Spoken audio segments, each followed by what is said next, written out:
I rank where the view is nothing less than phenomenal for how I express and project from my abdominal. The only view better both my daddy and my mama know. No living parents, my sons give me balance. My wife is my serenity, this mic is my identity. The world is foul enough, that's why I write without obscenities. Provoking danger with broken language and spoken anguish. Begging to get hurt, why would you ask to go through changes? Yes, Lord, life's a chessboard, master the angles. Control the tempo, be the one who holds the info. Acknowledge is just as deadly as machete swings. When spoken, the truth is as potent as that Medellin. While others swear the style is free, I just let it ring. Our time is undervalued, soldiers make us better kings. My fans on my shoulder, reaching after better things. Today I take the shot, for them I'd rather set the screen. My mama told me follow my dreams. My daddy told me get it by any means. Stand tall, make him bow to a king. But I've evolved, you can see the resolve. Look in my eyes when you speaking to God. Life and for those who we caught up in using what I was taught with the muse. I guess they call it proving I'm more than an artist. Penciling out my darkest while stenciling out a harvest. And storing what gets me from A to B, just like garages. Instrumental with collages. Envision what I've been drawing. Broadway to give you rhythm like the great Lena Horne. So bent on, found comfort in the storm. Find peace and on when you see them others perform. Organized chaos, outcasted like hey ya. Yo, party people in the place to be. What's good? It's the number one Chief Rock in Knicks Universe. Your main man, Uncle Freezy. What's good? What's good? What's good? What's good? What's happening, y'all? Yo, I ain't gonna lie to you. I'm mad disappointed. Yo, what's going on? I'm mad disappointed. I don't know.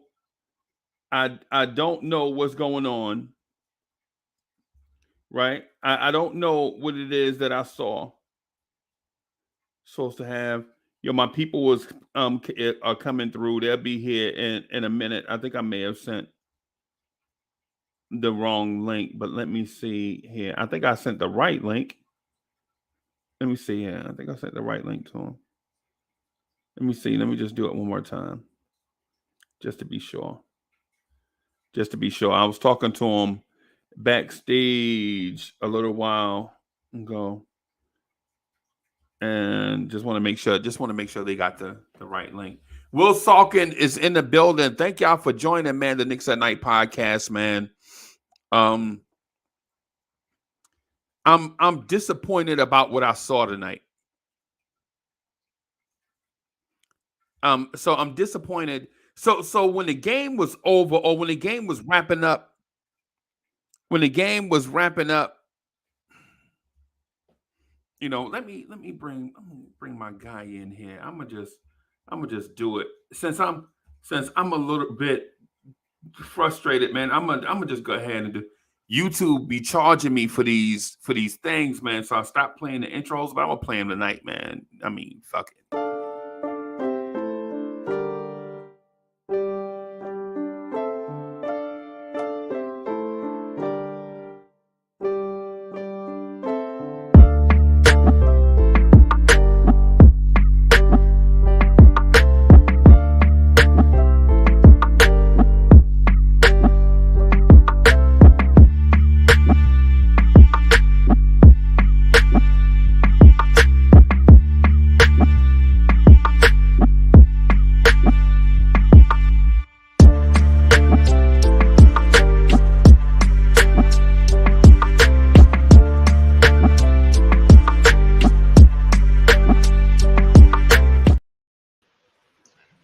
Yo, what's good, boss? What up, Freezy? What up, bro? I'm about to get into my Teflon buckets mode, bro.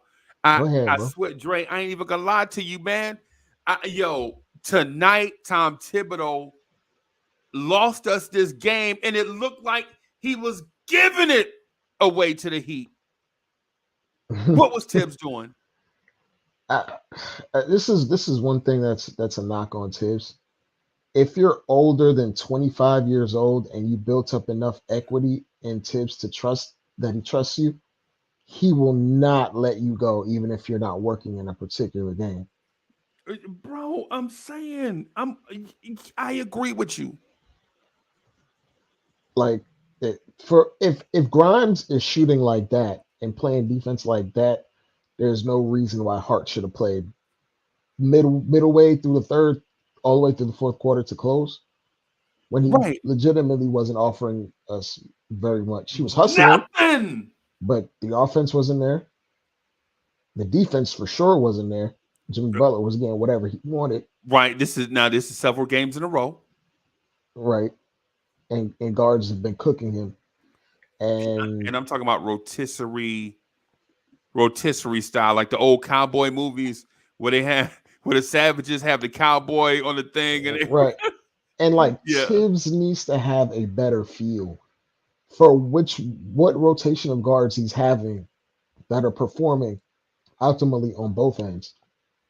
Tonight was RJ and Grimes, the starters, and he didn't want to go back to the starters. You could tell he No, never wants to go back to the starters. no, he does Even not. when they're performing right well on both ends. They both were performing Right. to the best of their abilities on both ends. And when you have Grimes shooting like that, there's no reason. How often do you see Grimes shooting like this?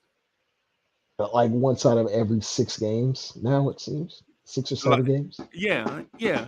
Like once every I was thinking like once every 3 weeks. You see Grimes have a 20-point performance type game. Now he Right, don't have to score 20, but I'm saying him feeling himself where he can shoot, right. He had right? the confidence tonight. I, yeah, And when you go away from that, right. when you had the chance, if it was gonna be some sort of situation where it was gonna be a back and forth and offensive extravaganza, Grimes would have helped us win that. Right. On top of not getting cooked on defense. Right. Right. I wanna say And this thing. Oh, I'm oh, sorry. Go ahead, bro. Go ahead. Go, bro. and like they were in the last 3 games, teams are targeting Brunson, and if they can't get Brunson, um they run Hart through a billion screens until he can't take it anymore, and Right. he just falls apart. Right. That's it. That's And it. then you see him falling on the floor late in the third quarter in third quarters trying to get calls after he's been physically beat up for 2 quarters already. He fights the screens hard, and he tries to like draw offensive fouls, but when you don't get them, it just looks real bad because the guy is just home free, going downhill, Right. being able to do whatever he wants to do with no fear, caution to the wind. Right. Let me yo go cook, man. You need to cook on this topic, bro, because sometimes like you introduce stuff. My only knock with IKBM Dre is sometimes he'll throw out a topic that he need to cook on and then he'll back away and leave it. I don't. And I think it's you having respect for the panel for like not trying to take over the conversation. Right. But for like topics like this right here, bro, you need to cook on this, man. Um, he like it's almost like a knock on Tibbs where his his game to game adjustments are really good, Right. but his in game adjustments, like his feel for pushing the right buttons, every dog has its day in terms of Tibbs. Like he might push the right buttons every once in a while, but for the timely rotational move or the off kilter move or something that's not on schedule, not due to foul trouble or anything, Right. some some guys have that innate ability to just push the right buttons and some don't. And that's almost the intangible part of being a coach. Okay. You see someone has it going, you don't go away from what's working on And both ends of the court. In a particular game, it could be different on a game to game basis, but you can't give certain guys a leash when they're not outperforming whoever they just came in for on that particular night. right. And I have to look at the box score, but I think if I had to eyeball it, I think Hart played 10 more minutes than he needed to play tonight. I ain't gonna lie to you. Eyeballing it, eyeballing it. I think we could have. Man, listen. How often do you get a game where R.J. Barrett and Quentin Grimes are cooking in the same game. They shot, I think, as together they shot like 70%, Right. How and they were often do like we get four that? for. There were Grimes hit 4 threes. RJ hit 3 threes. I think they were like 7 for 12 from three combined or something tonight. Yeah. And you can't if you're getting consistent effort because RJ played defense tonight. By the So way, they were 9 for 16. they were 9 for 16. Okay, Yeah. so Grimes was 6 for 10 from 3. he hit 6 of them, and 6. wow, I thought he hit four. Goes Bro, to show what I know. I thought he hit um four. Dre, I'm telling you, bro, this loss. Hey, Ryan, I see you. I'm gonna get to it, man. But man, I got this thing in my gut right now. I'm just not feeling Tom Thibodeau at the moment, bro. And I don't want to be one of those reckless fans that that do the roller coaster up and down with every game. Like every game is the ultimate. I don't want to do that. But tonight, Tom Thibodeau got his ass flat out coached. Oh, for sure. And listen, and you didn't need a rocket scientist. Me and Dre would have outcoached him tonight. You didn't need Eric Spoelstra to do it, right? Dre, Adam, and Corey Lee would have outcoached my man tonight, right? Easily. And this is like one of the things where Tibbs is super reliant on the players making the adjustment. You know, Tibbs' adage is you let the game tell you what you need to do, Right. but sometimes you need the coach to guide you. How many turnovers did Brunson have tonight just throwing it into traffic, not knowing where the help was coming from, just Yep. overreacting and panicking Yep. to Yep. all the traps? And Yep. by no means Brunson was getting where he needs to go, but there's how many turnovers did he get tonight? Maybe five, Yeah. six. Yeah. I think he had Yeah. 5 or 6. Yeah. And I he's don't know. usually I'm sure with the looking for the ball. number right now. So turnovers 5. Right. And I was just me guessing. Right. And Because it felt like it. Now I ain't gonna lie to you. Brunson didn't have a bad game, but he there didn't have was a the bad huh? game. He didn't have a bad game, but he didn't necessarily orchestrate the offense as well as I want him to. Exactly. That was the point that I was gonna get to, and the reason why Dre and I have a point, right? Dre's point and my point. Like I didn't feel like he had a bad game. Dre feels like he didn't like what Dre said, right? What I'm saying is, hey, so let me before I get to my point, let me bring in Adam. Let me bring in Adam real quick, man. I stopped playing the intros because YouTube charged me for playing intros now because they give the money to the artists now. But I'm gonna man tonight, man, screw it.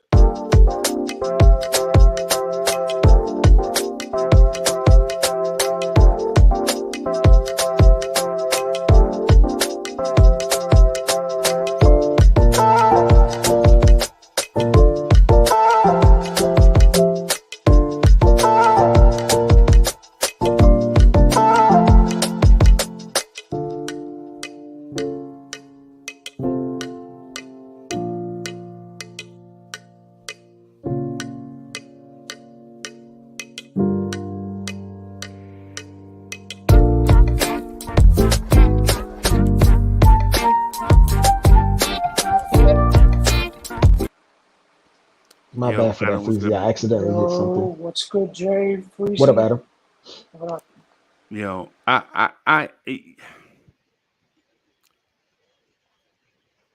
Dre. So basically, what I'm alluding to is when teams are trapping up top, you gotta put another playmaker on the floor. I don't care if you don't feel comfortable with quickly bring in Rose, something. Or if you want to do that, have Randall in the short roll. Right. There's a pivot. There's multiple pivots, but our only pivot tonight was we're gonna make the quick read and just take a bunch of threes, which is why we had 29 assists. But they weren't the good 29 assists. They No. were the easy one read pass, and they were the threes that they wanted us to take. Right. They would rather live with us with specific guys taking With threes. Hartenstein taking corner threes. Right. Instead of us living in the paint. Right. Now, if we were to like get, for example, if you were to get into a short roll, you get hockey assists off of that. And see, let me disagree with you a little bit on the short roll part, right? Right. On the just a little bit, right? It's just a variation. I'm not saying that we're divergent Right. and you know what I'm saying we're universal enemies. What I'm saying is even in that case where you don't use Randall, you could have used RJ Barrett. Right. Inverse screens with smaller guards. You could inverse it with Randall and Brunson, hypothetically. Right. You know what I'm saying? And then now you can't sell out to the corner for Obi for three because you have a playmaker at the nail area that can dribble, pass, and shoot, not just pass. And that would activate Mitch. Oh my God. Tom Thibodeau make me want to jump out of a Tibbs And make me want to jump out a window, bro. I swear to God, bro. I swear to and, God, bro. and the reason, like, the similar looks we get like that is based off of Grimes' inherent nature to attack closeouts. That's the only time we really get to use vertical spacing is when Bro. Grimes attacks closeouts based on teams lining up their defenses. But to stop the isolation, but when teams are trapping at the top of the key or in the nail, you have to figure out a way to alleviate pressure instead of playing a super passive brand of basketball. Right. You have to bring force with force. Instead of bringing Hartenstein to the trap to screen one of the trappers, you could have put Hartenstein at the nail area. This is his Or if you wanted to bring in to screen, at least fake it and slip. right. But our offense is so predictable. Like I remember we were trying to get the ball to Randall in the post by the elbow, and they picked the ball off because they saw it coming from a mile away. And that's based off of Spoelstra's preparation and the IQ of some of their players, of course. Right. But it's like you can't be passive. It's one of the things that the Hornets coach said himself. Teams nowadays, if they don't have traditional rim protectors, they try to play this hybrid zone and trapping and aggressive style. Yeah, And right. if you're not aggressive, you're playing into their hands. They're dictating what passes they want you to make. Right. And it's why cats like Bam Adebayo look like Hakeem Olajuwon on defense. It's why Nick Claxton legit look like David Robinson on defense. Because Right. they have a smaller area to you. Oh my God, Tom And, Thibodeau. and they're forcing you into certain passes, and you're telegraphing what you're showing your hand. Right. They're handicapping you because offenses are so hard to stop in this game right now, especially aggressive offenses that bring big men out to the perimeter. It's so hard to do. So what teams do, they try to be aggressive and force you into a certain look that they're like already predisposed and tipping their hand into how they're gonna defend it. Now, when you're not aggressive on defense, you're just letting the offense dictate what they want to do. Right. Right. And there's a give and take for these things. There's a time and place for both. I wish we were more aggressive at times, but we may not necessarily have the personnel to be very aggressive because, for instance, if we're super aggressive, Brunson's on the weak side. Now he can pick off passes here and there, Right. but if you were to watch the last game, teams were running actions on the strong side, and they were leaving Brunson on the weak side, and they were decoy actions just so they can swing it back and they could Right. attack him on the Jalen closeout. Brunson. Right. And we saw it in tonight's game as well. And it's not nothing new. That's not when you were describing that. It's what the Lakers basically what the Lakers did offensively. to Allen Iverson in the finals. Now, and I know a lot of people don't remember that because that was like 20-something years ago, right? But basically what they did was create an action on one side. It's a dummy action to draw your biggest and athletic defenders to one side so you can pick on the smallest guy on the other side with passing, not with dribble penetration, right? So then you get guys like Kobe Bryant to attack Allen Iverson one-on-one. It's just right? off a closeout with no Right. help coming. Right. So the Houston Rockets used to do it. I mean, the teams used to do it to the Houston Rockets, right? When Hakeem was this guy, so you pull him out this way and force Sam Cassell and Kenny Smith and Vernon Maxwell To hold their own on the island. Yeah. So man, I get it, but Tom Thibodeau makes me want to jump out of a freaking window, bro. This is why I'm kind of scared of what might happen in the playoffs. Oh, we're gonna see the same look. Because like in no reality is Nate McMillan a better basketball coach than Tom Thibodeau, right? but he is not afraid to make adjustments when necessary. Right. Like that hybrid zone defense was something that they didn't show.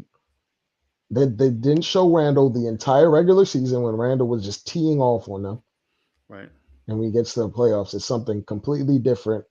And we didn't adjust even where we gave Randall the ball until like game 3. Right. In the teeth of the zone with a zombie, with a zombie double, like the dude, like, oh, Randall, look at me. It was all Scooby-Doo-ish. Like making himself be seen by Randall so that Randall can stall and hold the ball and not know where to go with it.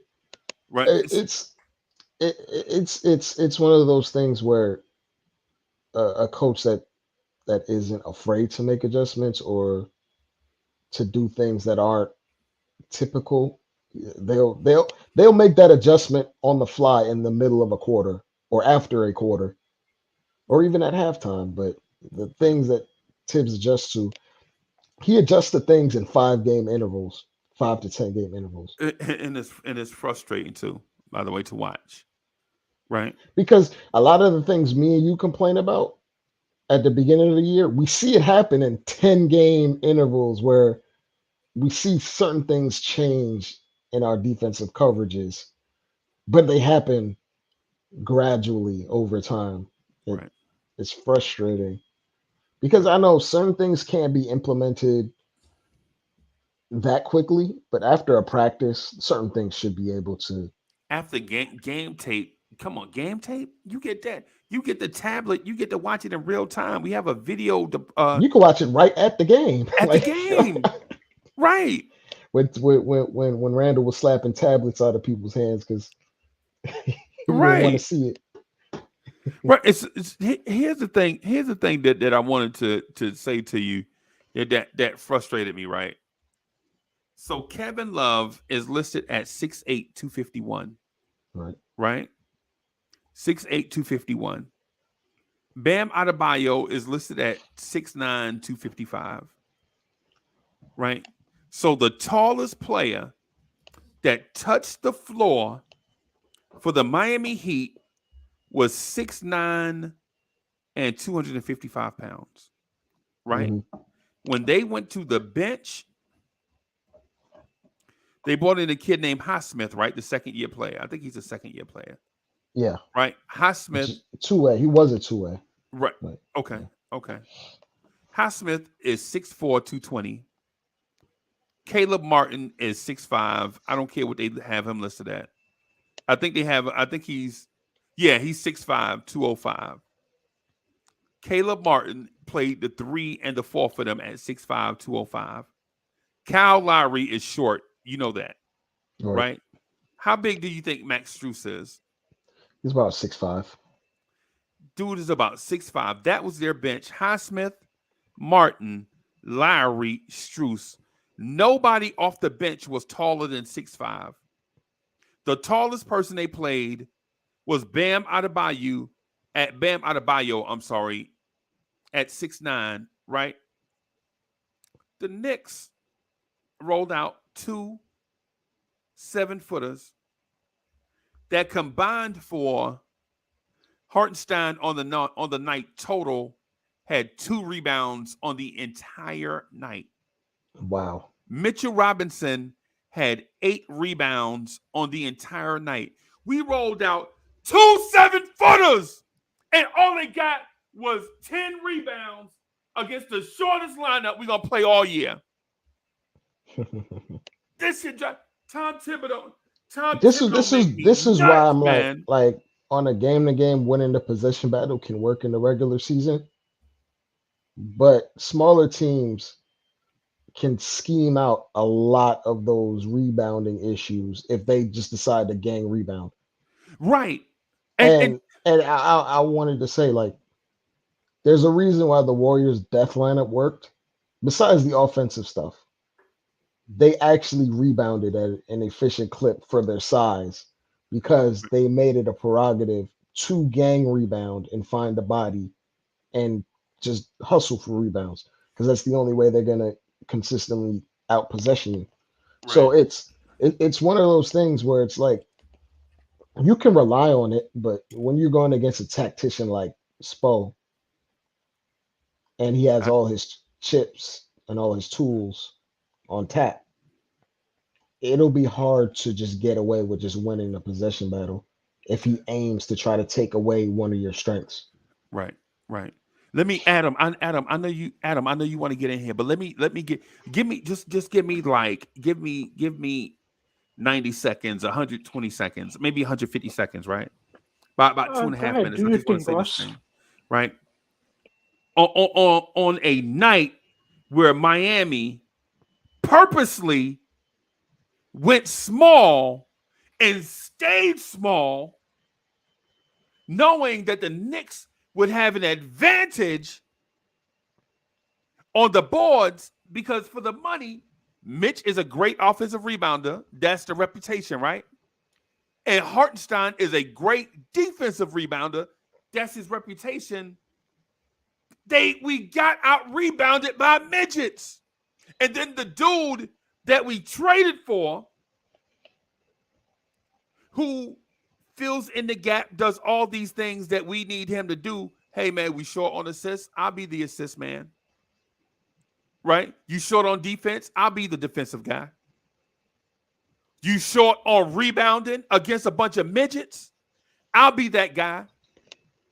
Josh Hart got roasted defensively and had 4 rebounds. 4! Hey, Freezy, you know why our biggest advantage didn't work? They blitzed all the pick and rolls, tried to eliminate us getting to the rim, and that's where we get a lot of our second chance points. They got those rebounds from long 3-pointers because we're not a good 3-point shooting team, so they were playing the numbers game. They were like, even if we do shoot well from 3, when they miss, and we did shoot well from 3. Right. When they miss, it's going to be harder for them to get those second chance points. Right. Because Mitch will clean up whatever misses at the rim. Like if Brunson were to miss at the rim, Randall were to miss at the rim, he's there to clean it up, same as Hartenstein. Right. Like you've mentioned before, you saw, is Hartenstein more bouncy? Because he's getting dunks off of putbacks, but that's from misses in the paint. Right. Those long 3-point shots are not going to be misses right at the rim. We shoot medicine balls at the rim. Our shooters, they shoot a hard ball. They don't shoot shots that bounce off the rim and go in. But the point that I was going to get to, that's because the point that I was going to get to is, and you spoke that right into my wheelhouse, right? The point that I'm getting at is you have these non-shooters on the floor with these bigs, and now you don't get these shots, and these bigs are not able to do, you know what I'm saying, these things, and now it's like, what are you doing out here? Right? So it's basically what I'm getting at is if you go small to match them and pick, they scored 127 points on 79 shots. That's ridiculous. That's on Tibbs. That the has thing nothing that to do with the players. the thing that screws with me is Grimes' whole skill set is to blow up what the Heat want to do, especially when he's on from three. Right. If he's on from three and you're gonna let him take the three, fine. Yeah. If you're gonna close out, he's going to attack and he's going to feed the bigs Right. or miss at the rim and our bigs will clean up. Yeah. That's what he does. Hart, while he does give a lot of effort, he does not do those things. No. But to the point though, to this thing I wanted to say about Tibbs, you give up 127 points on 79 shots, right? Listen, the Miami Heat go to the free throw line a lot. They're a physical team. I'm not getting ready to disparage them for getting foul calls because they play a physical brand of offense, right? And then they kick out to shooters that are knockdown shooters, right? So I'm not disparaging them, right? What I'm saying to Dre and to Adam and to Tom Thibodeau, if he's listening, this team is not built to bang, and they're not built to run, right? The Heat, they're not built to bang inside. They're not built to run. They're built to play an efficient, smart, veteran style of basketball. And you have to take, like how they were trying to take us out of our comfort zone, you have to get the Miami Heat running up and down the floor. Because for one, they don't have the depth to do that on a nightly basis, right? Which is one of the reasons why I'd love to get Miami in a 7-game series. I think if we take this approach, we'll beat them 4-1, right? Two, when you move Jimmy Butler to the 4-ish, a pseudo 4, right? They don't have a 2 and 3 combination that threatens you, because if you do that, then Tyler Hero is their primary ball handler. And if you're telling me that you are afraid of Gabe Vincent and Max Strus, then we don't know basketball. We don't know what we're looking at. Right? What I'm saying to you is Tibbs should have instantly recognized what they were doing, removed the bigs from the game plan, right? Randall play the 5. RJ and Obi rotate at the 4 with Josh Hart, Grimes, and with some Miles McBride, Derrick Rose, somebody sprinkled in.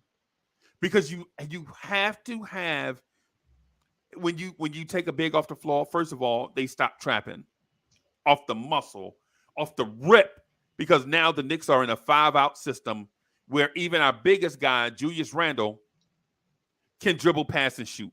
So you can't trap because you're giving up the threat of the dunk at the rim, the backside 3, and dribble penetration from the top of the key. So now you can't even trap. But Tom Thibodeau, knowing more basketball, Tom Thibodeau knows more about basketball than I know about finance. Right? All these years of what he's doing. Right? Tibbs, you gotta know that Randall Tibbs, you gotta know that Randall just cooked Bam Adebayo the game before against Miami. How do you not remember that Randall cooked Bam Adebayo in the last game you played? They came out in that pseudo zone, just like Dre mentioned. That pseudo zone, the matchup 2-3, where they give you the 2-3 zone look. But once you go to one side of the floor, the other, they come out into a 1-3-1 type trap where you have 4 defenders facing the ball and one guy on the weak side ready to stepping in and out of the paint just to reset his count. Right. And to cover the 2 men on the backside. Right. Yeah, and so what he does is zone and split the difference. Touch the paint, hang out there, then get out there, split the difference between the 2 defenders. How does Tibbs not know this? And we know, and we're amateurs on the internet talking about this. I think he knows it, but he's also like, I'd rather go down playing with our specific identity and our style of play rather than to conform to what another team is trying to dictate onto us. unbeknownst to him, what they're dictating is still going to happen, no matter if we like it or not, because they're going to dictate what type of shot we put up. Right. And if we stick to whatever we want to take, it's going to be a highly contested shot Right. or a shot that's not contested and it's a shot that they want us to take. And you give a team without a point guard the opportunity to play make on mismatches after misses. Right. It blows my freaking mind. What was the free throw disparity tonight? Adam, did they have a? Adam, you still there? Yeah, I'm here. Okay. So we shot 20 of 25, and they shot 21 of 26. So it was negligible. Mm, They made one more free throw than us. It was balanced. okay. Well, it didn't feel like the reffing was balanced because there was some level of physicality that didn't make sense to me Right. at points of the game, Right. or like high leverage points of the game that didn't add up in my head. But so be it. I, it feels like we don't necessarily put the right amount of pressure and indecisiveness on defenses. Like we put them in a scenario where they know what's going to happen and they will rather live with the result instead of us putting them in a damning position where they don't know where exactly we're going with the ball, and then we end up getting what we need to get out of the possession. Right. It's they're playing a percentages game. Like the Miami Heat are playing a percentages game. Right. They do not want you to live in What are the we paint. playing versus that then? We're playing whatever our identity is that Thibs deems us to be, and our identity is well tonight it was take the open shot, take the open three, which is why our assist percentages were really high, Right. but they were goading us into that. So- It was there weren't like momentum threes that we were taking. Like it wasn't like guys were catching. I thought I saw a couple when Grimes got hot. I thought Yeah, Grimes got besides that pocket of the game, right. it didn't really feel like it was momentum. Like it felt like this guy was open, even though Miami Heat are like, yeah, take the shot, go for it. Yeah. When Like that. Like you Grimes remember got the hot, they second? started paying attention to him. But when it was RJ and even Brunson, they were conceding the off the dribble three to him Yeah. tonight. They were like, Because they, for the most part, we realized that's maybe not his game. yeah, and even though he shoots a solid percentage, they would rather live with that result than to get him in the paint, dominating in the paint, and if he missed in the paint, our bigs would clean everything up. Right. Hey, Adam, you wanted to throw something in here? What was that? You wanted to add something? I didn't hear that, Chris. You wanted to add something? Uh, um, I hope I'm not getting off topic, but I wanted to ask you guys, do you guys notice that when Randall is constantly complaining to the refs about foul calls he's not getting, that he's off rhythm? It's like he loses his momentum on offense Focus, because maybe. he's so focused on not getting the foul calls. Yeah, notice that? I noticed both. I noticed Bam Adebayo was doing the same thing too. I think it's I think both of them had could have played better tonight. And I'm not rooting for Bam Adebayo, but I watched the Miami Heat presentation. I didn't watch the Knicks presentation. Right. Right. Like when Yeah. on the Knicks presentation, we always see what Randall is doing. When I watch other teams, I get to see what other teams are doing. And Bam Adebayo was doing the same stuff that Randall was doing. And the Heat broadcast was talking about it. You know what I'm saying? Like Bam's got to keep his head and you know what I'm saying? All these little things, right? Because think about it. Think about this. Bam Adebayo played 40 minutes, right? Do you remember? Did Bam Adebayo have a huge impact tonight? Not necessarily. Well, it didn't feel like it. How many points did he have? 15. Nah, he was kind of absent in the first half. We kind of, I don't know. It felt like a Jimmy Butler game Right. from the jump. So they knew they needed Jimmy Butler to be on his P's and Q's offensively and defensively to win tonight, and he was that. So it didn't really feel, and I feel like Bam Adebayo struggles with actual centers, and we gave him two 7-footers, so that's why he couldn't really. Does he struggle with? I think he roasts regular centers. Well, I Okay, mean, our centers aren't stiffs, is my point. Like we have 7-footers, but they're relatively mobile. okay. So when we talk about him when he scores, he scores a lot off of his off the dribble. He has like a little mid range shot. He has the push shot. Right. But if he's trying to get that off on legit 7-footers that can move, it's a little bit more uncomfortable for him. Okay. So we are like Mitch and Harnstein, they'll contest those shots. Right. So as opposed to another big that's 7 foot, that is 7-footer, but they have like a half a step slower. So he can get to his spot and get his little floater, his little push shot, his little 15-footer off very comfortably. Right. And he's very quick off the floor too. He's the putback king, seems like. Right. You know what I'm saying? But my deal is my deal is even with Bam Adebayo on the floor and Jimmy Butler muscling up our wing players, which is also concerning to me that we don't have a 6'7" guy. We don't have a Jay Crowder type guy that can guard Jimmy Butler's. Right? Not that every team Hart was has it. supposed to be that guy. Yeah. Yeah, I know. I mean, by what you look at him on his basketball card, But Hart is a very, very physical shooting guard. That's it.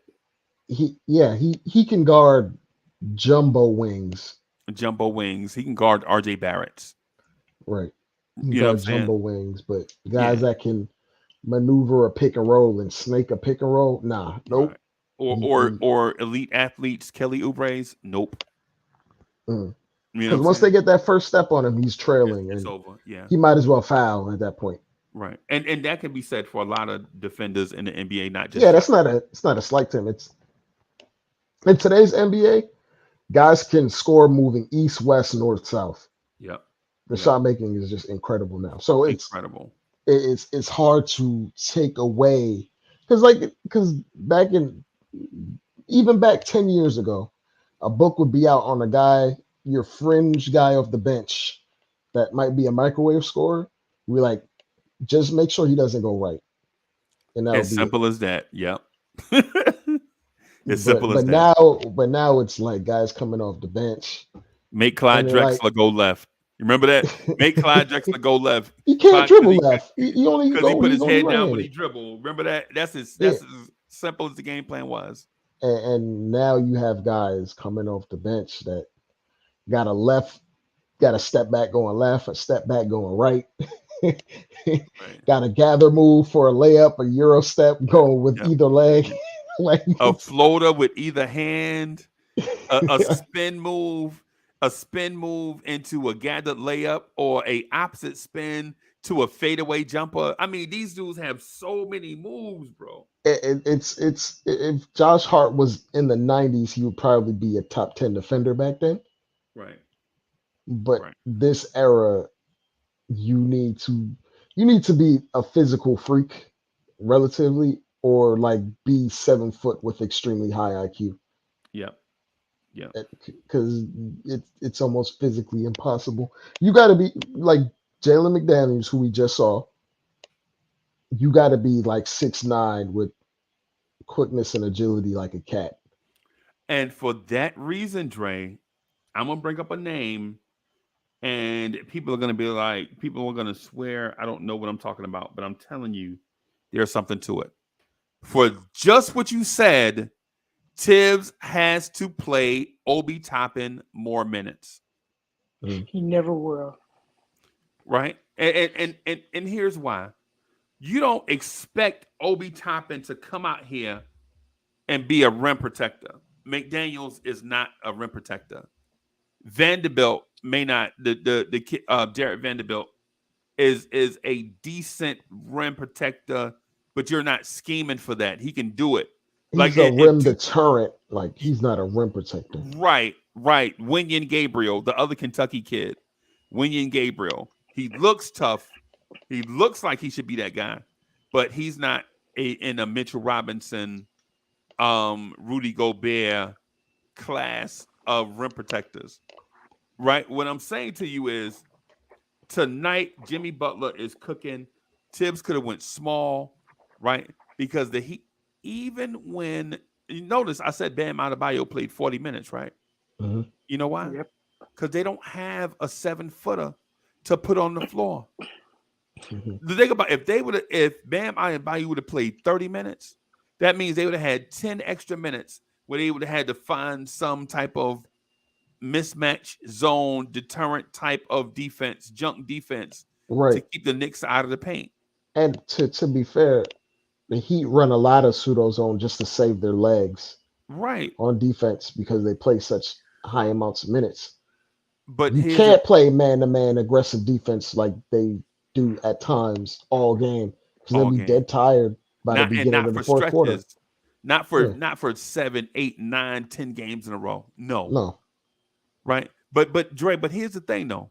So you go with Randall at the 5, Bam Adebayo's guarding him, right?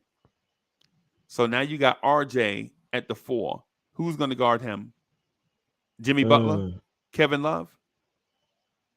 You want both of those matchups. And for instance, when they do try to trap or something, we have the athletes or guys that can pass, dribble, shoot, Right. that can take advantage of that easier or get to the paint or draw a foul or something. Just to make defenses think. Right. Because when you don't make defenses think, you're basically making the game easy for them.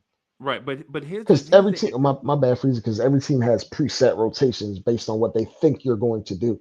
Yeah, you're talking about basic rotations, Yeah, right? yeah, Yeah, basically. and I don't mean basic as simple. I'm talking about basic as installed in their playbook. Is Right. what I'm talking Certain about. switches, Yeah, that they'll do based on certain looks, right? certain help defenses. Yeah. Right. But here's the ambrosia. Here's the ambrosia to the reason why Randall at the 5 works. Now with Randall at the 5, RJ at the 4, now you have Grimes at the 3. Who's going to guard Grimes? Max Strus? Right? Not if he has it going tonight, no, because you gotta take into account Grimes has a hell of a first step. Right. And if he has his jumper going, good luck, because nobody's in the paint to stop him. Right. And then here's the other thing too. Here's the other thing. Right? So you have Quickly at the 2. Who's going to guard him? Tyler Hero? And here's the sweet spot, the real ambrosia. So that means you have Jalen Brunson at the 1. Who's going to guard Jalen Brunson? Kyle Lowry? Gabe Vincent? No. You Part of the reason why Brunson even struggles because they brought the help with the big man right to trap. Or they had Jimmy Butler up top to stop the ball, and then he would rotate off. Yeah, on right? the nail. On the nail. He was on the nail. One pass over. Right. Just Yeah. stunting. Yeah, to stop Brunson from getting into the Brunson burner. Right. But here's the thing. Ultimately, no matter how many lineup things we try to configure, strategy, all that stuff, basically what Miami did was accosted and mugged the Knicks and pulled them into the alley and turned it into an alley fight. And the Knicks lost. Right? That's they turned the Miami Heat turned it into a barroom brawl. Right? They only took 79 shots. They didn't want to take 92 shots. And they didn't want the Knicks to take 92 shots. So basically what they did is they slowed the pace way down and threw haymakers at us and was like, yo, we're going to see who can throw the most haymakers for the longest. There's no bob and weave, no jab, no none of that. And it was a lot of hero. Basically, hero that's what they want to do. Hero hit some shots last. Hero played hero ball tonight. I was gonna say no pun intended, but his last name Hero, so I guess the pun is intended, right? So here's the thing. He hit a three off 1 foot over a defender with both hands in the air straight up. Things happen. Things happen, right? But Tibbs tonight didn't get quickly out and tell quickly to run. Go, go, go. You heard none of that tonight. Mm. The Knicks, Adam, how many shots did the Knicks take tonight? 90? 95? I have no idea. Let me see. Dre, the Knicks took 82 shots. And we usually take way more than that. That's ridiculous. At least 10 more shots, right? We scored 120. Right. But by the numbers game, it was we didn't. I don't believe we shot very well from three. Yeah, we did. We did. Well, we shot 40%, but they shot 57%. No, that's way too much. Right. That's why they won. Yeah. And see, but way on a too night that the Knicks shoot 40%, we should be the team by 12. We should But be we a team didn't. by 12. Yeah, yeah. But we didn't. We didn't because we didn't get enough shots up. Yeah. Because if we were to get more shots up, more second chance opportunities, there would be even more threes up there. Right. Right. Yeah. So what I'm saying is ultimately Miami. And we out rebounded them, but not by the disparity that our height should dictate. I rebounded them by like 13. But bro, I'm so mad at them. We had way too many turnovers, but that was dictated by their aggressive defense. Right. And the pace of play. Right. To me, the pace of play is what really stifled the Knicks tonight, man. It didn't have anything to do with the Knicks shooting 40% from three. Most nights we don't shoot 40%. Most nights we don't shoot 39, 38%. We shot 40 and still lost by 7. And most nights we don't have 6 more turnovers than the other team. Right. Because basically we had 9 offensive rebounds to their 2. Right. But because we turned it over 6 more times than them, that neutralized that. That basically canceled that out. Right. Yep. Yeah. Basically, they mugged us tonight. They got us into a ballroom brawl and beat us at our own game. And it's the reason why Randall was frustrated. I don't blame him. Right? Because Randall, for the most part, most people will say, well, Randall didn't show up tonight. Yes, he did. He showed up in the assist column. Right? So Randall had 9 assists and 6 rebounds. Right? Come on, come on. When Randall has 9, if Randall's got 9 assists, then what's everybody else doing? You see, the problem I have with Randall is that he shows up every night, but when he's not getting the foul calls, it throws him off his game. I think even though the numbers might dictate Brunson had a good game, I believe he didn't have. No, he did not have a good game. Like the numbers would say he had a good game, but I don't believe he had control of this offense. Right. In the way that you would want him to. Because when they were trapping, you're supposed to get rid of the ball immediately. Right. And because you have the advantage. But they're giving you the advantage. Rid of the ball to? Who you get rid of the ball to? Well, not necessarily to who, but where on the court are you giving them the ball? Both. I heard you explain it earlier, like about 10 or 12 minutes ago. I heard you explain it earlier, right? But my thing is, if the coach doesn't see that, everything then the players else are not going to just do it. Yeah, the players are not just going to do it. They're just right, going to do what they know. Right, man. I mean, I just Tom Thibodeau, man, nights like, and listen, you know how I'll say the team, there are going to be nights like this in the NBA. It's an 82 game schedule.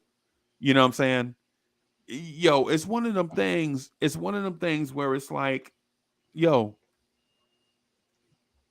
I want to give Tibbs a pass, but I just think this one was egregious.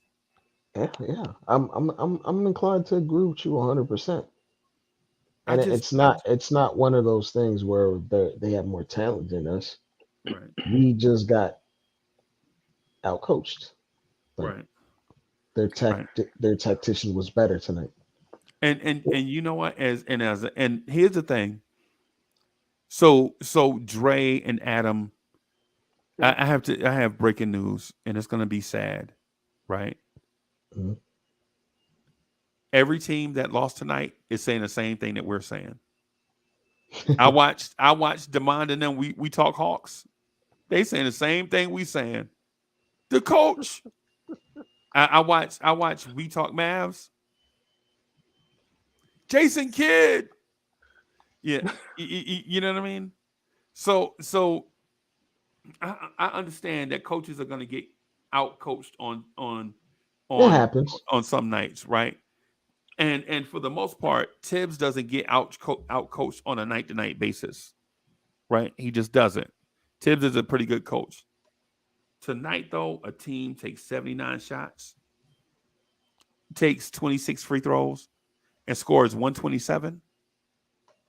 That's coaching. Mm. That's coaching, bro. That's coaching. They took 79 shots and scored 100. That's video game numbers, bro. That's what you want to do on 2K, right? That's that probably would have had to been a crazy true shooting number Yeah, because yeah. they I got just almost double as many points as they had shot attempts. right, right. That's what I'm Dre. What I'm getting at is efficiency. Is you want 1-to-1, right? You want 1-to-1, right? For every shot and free throw. So total, they took 105 shots if you count the free throws, right? So if they took 105 shots, you would be okay with them scoring 105, 110 in that 1-to-1 ratio, right? This team scored 127. And they're the lowest scoring team in the NBA for the record, Yes. which speaks to the fact that you didn't adjust to take away what we know that they struggle with, because Right. the book is out what they struggle with Right. defensively. Right. And the book is out on us. Like what we want to, we can't shoot the three. So we like to push in transition and not get fast break points, but to get mismatches in transition, which leads to Julius Randle being matched up against maybe Max Strus because Strus had to pick him up in transition. So now you get it, you get the ball down before they can gravitate towards their man, and now they have to double team Randle because Strus is guarding him, and you get a weak side three from Quickly because Bam Adebayo can't get out there fast enough. That's what we want, Mm. right? Because ultimately, if Quickly misses, Bam Adebayo is out there and in no man's land. Mhm. You know what I'm saying? Yeah. I think there was a super chat. Let me read the super chat real quick, man. Justin DW, thank you for the generous contribution. Justin DW says, is Tibbs a championship coach or Johnny B turn?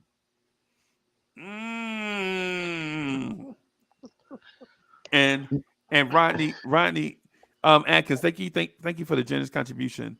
He says Tibbs' coaching style is outdated, not sustainable. Hey, Dre, Adam, y'all mind if we tie these two super chats together? Yeah. The answer. So the first one is Tibbs a championship coach or not? In my opinion, no. Okay. I think Tibbs can be a championship coach, but not with this roster. You Okay. need an overwhelming amount of talent on his team where he can't screw it up. So basically, you need the Buddy Lee system. Anybody in here remember Buddy Lee from Uh, the Lee's commercial? the jeans. Yeah, Lee James.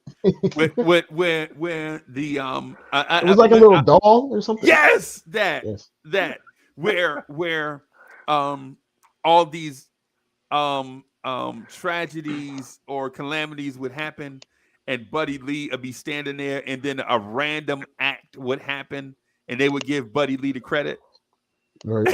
and he just a doll just sitting there, he ain't did nothing. That's the type of scenario you need for Tibbs to win a championship, is what I gather. Like, for instance, we need Randall to average 50 points and 30 rebounds throughout the playoffs, and we need RJ Barrett to turn into Klay Thompson, and it happens, and then we give Tibbs the credit for being a championship coach. Right. He needs everything to go his way. Well, to go his way, but like his particular style is very reliant on guys giving high level efforts all the time. Right. And I'm not too sure you can rely on maybe this iteration of the team where Randall and Brunson are giving you, because in the playoffs everyone's usage goes up because you're reliant on your stars. And I'm not sure we'll like have like this Kyrie and LeBron in the finals effect where they both average 30 on high usage, because that's essentially what you need to do. Yeah, and that's rare too. Yeah. And you're talking about two NBA unicorns, and Kyrie being the greatest ball handler the league has ever seen. Right. Right. Mm-hmm. And LeBron being maybe the greatest wing player to have ever breathed breath. I saw like Kyrie be likened to, he is like the greatest offensive weapon that you can throw out. He can't really do everything else that you want him to do, Right. but as a weapon to unsheath like a sword, Right. he is just a deadly proposition to go And he against. finishes at the rim so ridiculously good that you're like, just do whatever you want to do, Kyrie. But The earth is flat. here's the caveat to that. That style of play isn't really conducive because it's very predictable. And like we saw it happen. We saw the Houston Rockets do it 2017, 2018. Right. And the blueprint in theory works. Limit possessions, win the possession game, score in isolation, because that gives you a better chance against other teams that are more talented as a roster up and down. That team had Tyson Chandler and Clint Capella. And what's the powerful PJ Tucker. PJ Tucker, and they had an elite group of small forwards that can guard, and Eric Gordon. Right. They had a bunch of two-way guys. Yep. Trevor Ariza and White. Gerald Green and Ben McLemore and a bunch of guys, right? But here's the thing, bro. Man, the Knicks, we are never gonna build a team like that. Because Tibbs, because for one, that was analytically driven, that team. Well, I mean, we're analytically driven, but I don't think he'll go over to the point where we're taking 53s a game intentionally. Right. No, I feel that Tibbs can be. Go ahead, Adam. My bad. You got it. I feel that Tibbs can be a championship coach, but not with these group of players. Yeah. He's gonna need championship players to make a team a championship. Yeah. These group of players are not championship. I'm inclined to agree with you. I mean, you'd be hard pressed to make, any coach would be hard pressed to make this team a championship caliber team. My thing is, if we hypothetically were to get the third star, I still don't think we would be championship contenders with him as the coach. Maybe another. Dre, let me disagree with you slightly right there on this point that you said about the third star thing. I think the third star thing only works if you have systems set up for 3 stars. Right. Yeah, that's exactly what I mean. Like, to maximize their skill sets together. Right. And so in our scheme, though, we're set up to have 1 star and 1 very good player, right? So it's say for for instance, how many nights since Tibbs has been here where there was a night where you felt like the entire team just could not miss from the floor and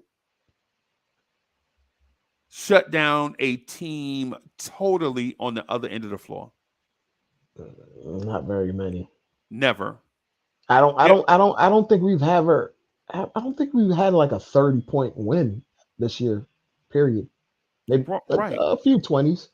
I don't Right. think we But that happens. completely That even blown lottery steam out. even lottery team, even I would even almost wager that even San Antonio, the worst team that we've ever seen, has blown out teams this season, at least have 2 20-point wins. At Right, least. right. You know what I'm saying? What I'm saying is like the 3-star system will never work under Tibbs because Tibbs says a thing, and Dre said it earlier. Tibbs believes in this, let the game tell you what play to make.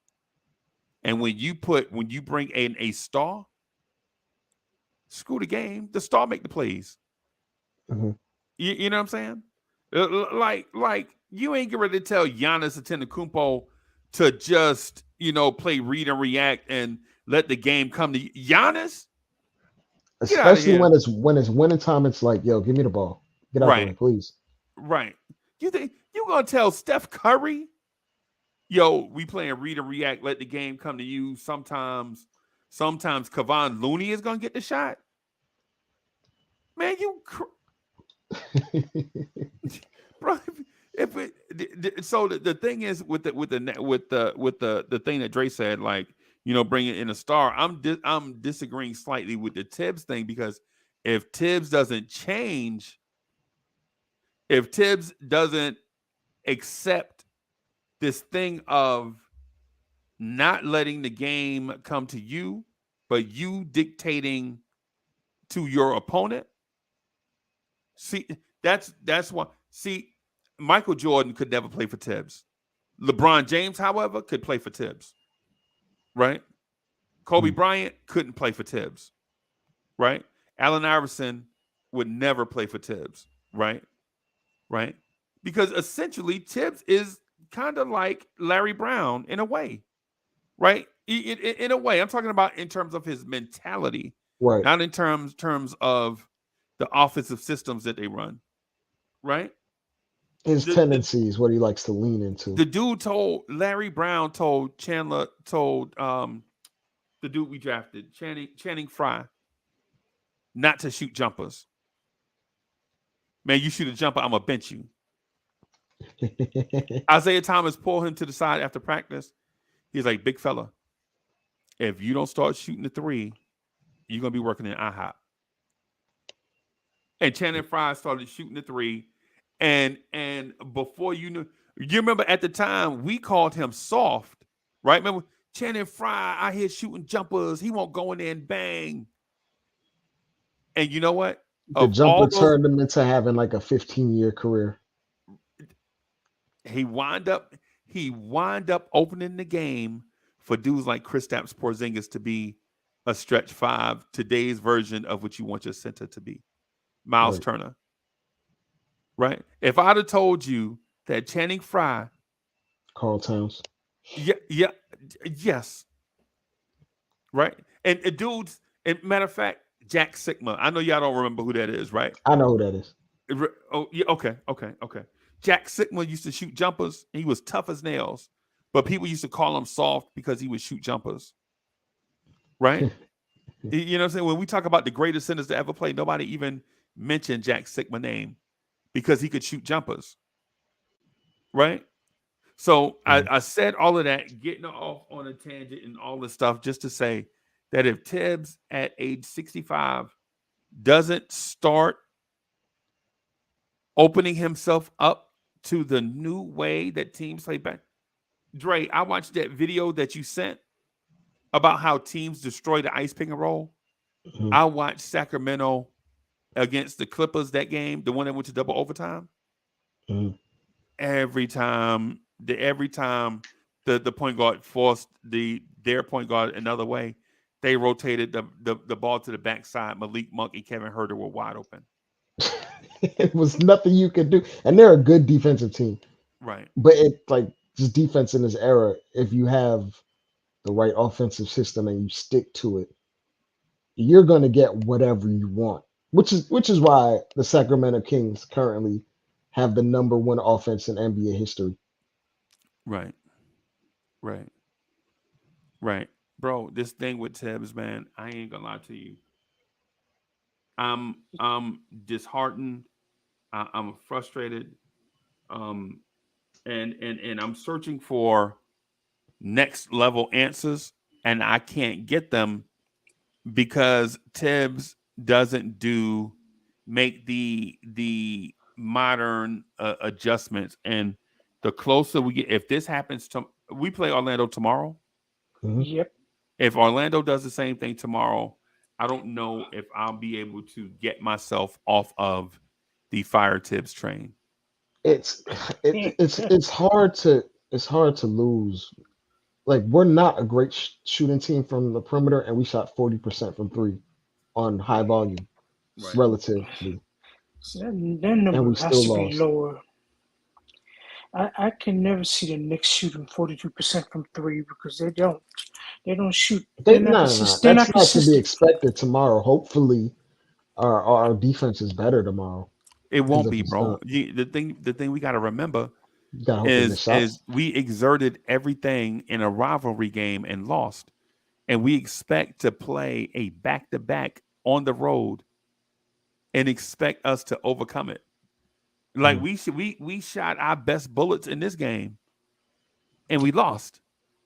Yeah, And we now got. now on a back to back, we're playing a young, bouncy, athletic team with nothing to play for except a rookie trying to seal the rookie of the year vote and a team that has elite wing defenders and Mo Wagner and some others. France Wagner, I mean, like yeah, they Franz have a Wagner. I'm sorry. 6'10" shooting guard, by the way. Yeah, it's Just throwing that out. Franz Wagner. I'm sorry. You're right. You're right. You're right. Yeah, You yeah, know, he's a problem. Bro, remember, Freeze, when we went to the Orlando game, the Knicks beat Orlando. So I'm hoping that the Knicks will come out beating the Orlando Magics again. I mean, And and the their it's a home arena young is floor. a team, dump, so by the way, too. Adam, their arena is a dump.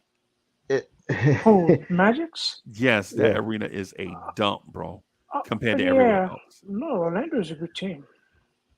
I mean, once they start winning again, Paolo brings them to the playoffs a few times. You know they're gonna start bringing in those talks of maybe we should get a new arena Yeah, or renovate Yeah, this Amway.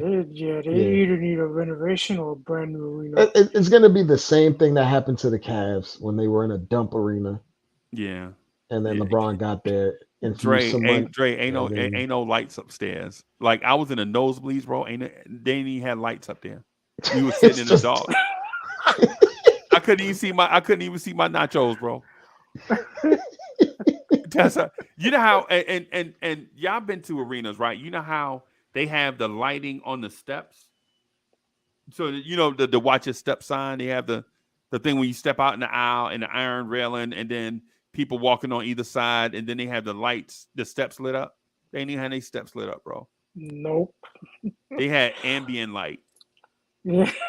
They had ambient light at the steps, bro. I could have fell maybe down they 17 they flights of just they stairs. just trying to save on the light bill, man. That's why. Yeah, you're right. They ain't got You're that right. much money out there, man. They just trying to save a little bit on the light bill. You're right. You're What's right, up? bro. What's up? Wiz in the chat. He is his. Did he comment? Did he highlight it, bro? You can do it. Oh, okay. There you go. Them. Okay. All right. Yeah. There we go. That's All right, that's only my second trip to the Amway Arena. bro. It's a and Dre. I don't know if you've ever been there, right? But I've never been to Amway. I've been to whatever they call Miami Heat's arena right now. oh, you talking about right off the water? Yeah. Oh, You been to Miami Arena? I yeah. don't know what they call it now, but Yeah, I don't know. Miami Dade. I think it's Miami Dade Arena right. or something like that. Whatever they call it. I don't think they got a sponsorship for or whatever it I've is. I've been to it once before the renovation when I Yeah. was a child, and then they renovated it like when Wade They put became Wade. bread in it. Yes. When Wade became Wade somewhere around 05, 06, Yeah. they went all in. Yeah. When it was So, American Airlines Arena, bro, they put bread in that place, bro. But man. just walking up to it, like there is a street, like It a pops out of avenue. nowhere. Yeah. And then you right off the water, you can kind of smell the water. Yeah. Like you legit right, bro. It's yo. It's like I've been out there for like a game in late March, I want to say a few years ago. Okay. And you get hit with the ocean breeze. Yes. Adam, I'm telling you, this place is so. If you're a free agent, just walking up to the arena, you like, yo, I like this shit right here. This is nice. You know what I'm saying? If you're free, like if you just a regular NBA player that they like bringing you in to show you yo. But if you go into Orlando, you're like, this is like Dump, you better give me the max to come this here. is like junior college right here. You know what I'm saying? And they do try to keep it lit in there though, because the mascot. Adam, you remember when the Magic mascot came out as the WWE guy? Remember that? Yeah. That was fire. Now they creative now. That was hilarious. Yeah, now they are super creative in there. He came out 3 times to try to make a great performance. Yeah, he came out like The Rock. Yeah. Yo, and I ain't gonna lie, another dump, but the energy is crazy. It's like like y'all remember in high school, your crosstown rival, they played in the dump, but on the rivalry game, it'd be lit in there. Mm-hmm. That's how Memphis is for every game I went to at Memphis. That's the feel in there. Is it like a HBCU football game kind of? It's kind of or basketball game. Because I've been to a FAMU basketball game before, and it's kind of lit in there. You kind of lit, yeah. I would say it's like this.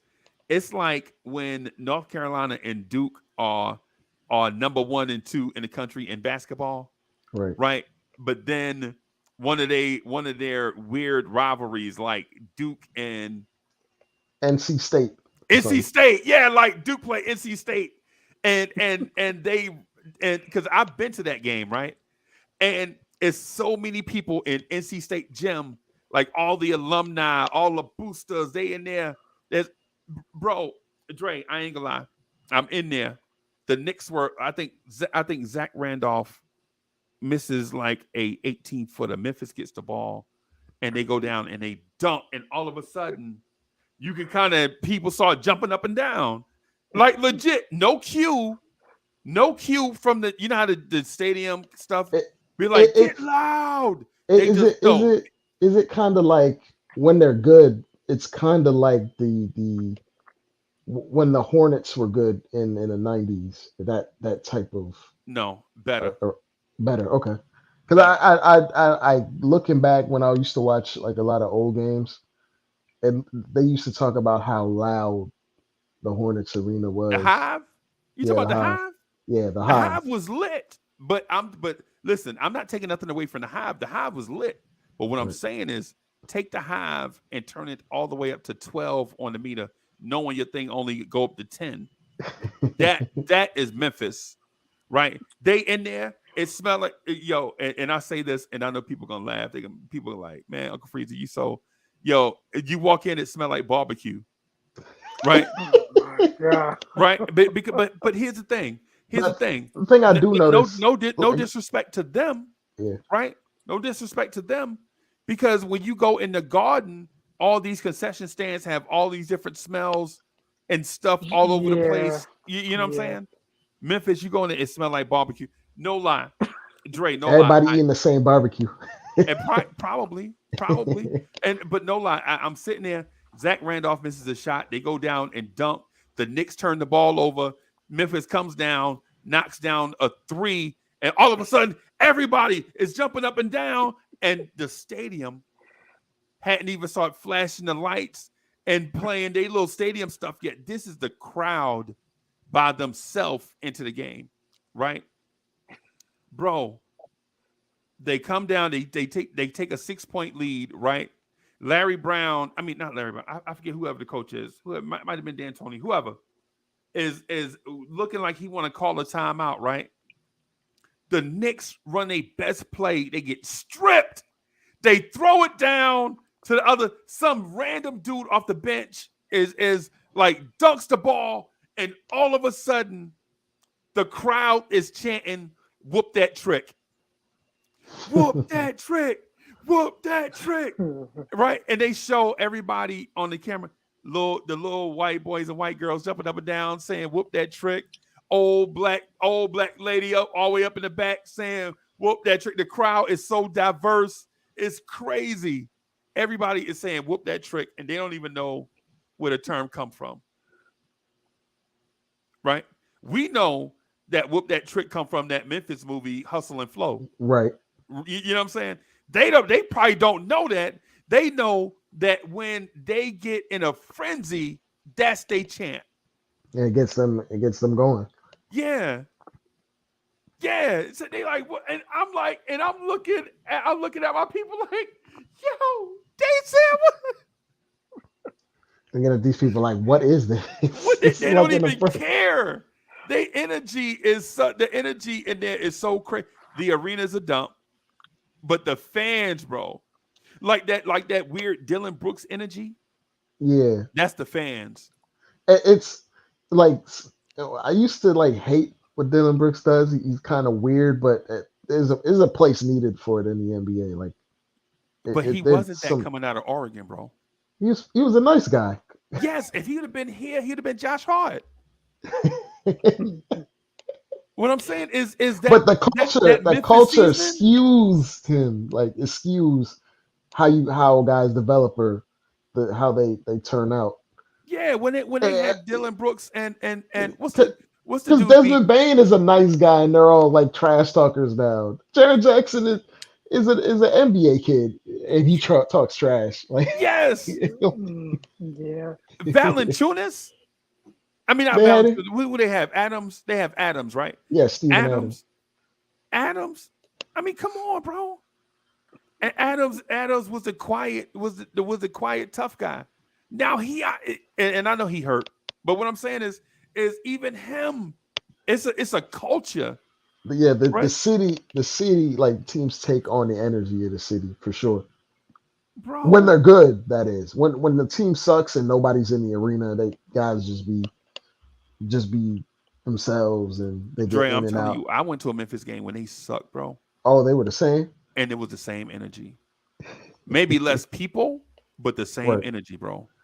It's probably worse because you can actually hear the fans individually cussing you out for being trash. Bro, I'm telling you, like, when I went, I think they announced the crowd at like 16, 17,000, something like that. It was like 85-90% capacity. That's a nice crowd, though. Yeah. And so I went then, and then I went. It was like they sucked and we sucked, and I think it was like still like 14,000 people in there.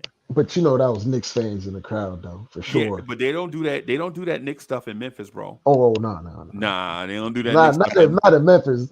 They might do it in the Carolinas. They will do it in Atlanta. We'll do it in Miami and Memphis. I'm telling you, bro. Memphis has a different feel. Memphis has a. They will give you hospitality as long as you're respectful. Yeah, like you better not say nothing. Wear your stuff. Cheer for your team. You know what I'm saying? But you better not get out of pocket. You know what I'm saying? It's like going to a Philly game. Wear your Knicks stuff. Cheer for your team. You know what I'm saying? Yeah, and go home safely. Yeah, right. You know what I'm saying? It's like, I guess it's the same thing with dudes that visit the Garden. Come here, have a good time, enjoy yourself, spend your money. Don't get out of hand. Yeah, but don't start talking sideways about East New York or something like that. Yeah, man.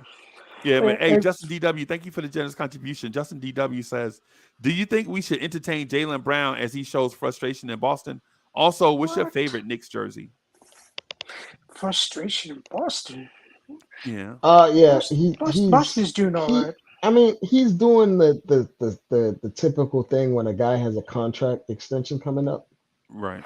where he's like trying to. I don't know if you heard about it, Freezy, but he said, I'm gonna be where I'm wanted." That's what he said, Right. and he has this Mm, weird energy about Boston, and he talks about how there's these weird racial overtones in the city Right. of mm, Boston itself, and it kind of makes him uncomfortable because he's an Atlanta kid, for the Right. record. So Right.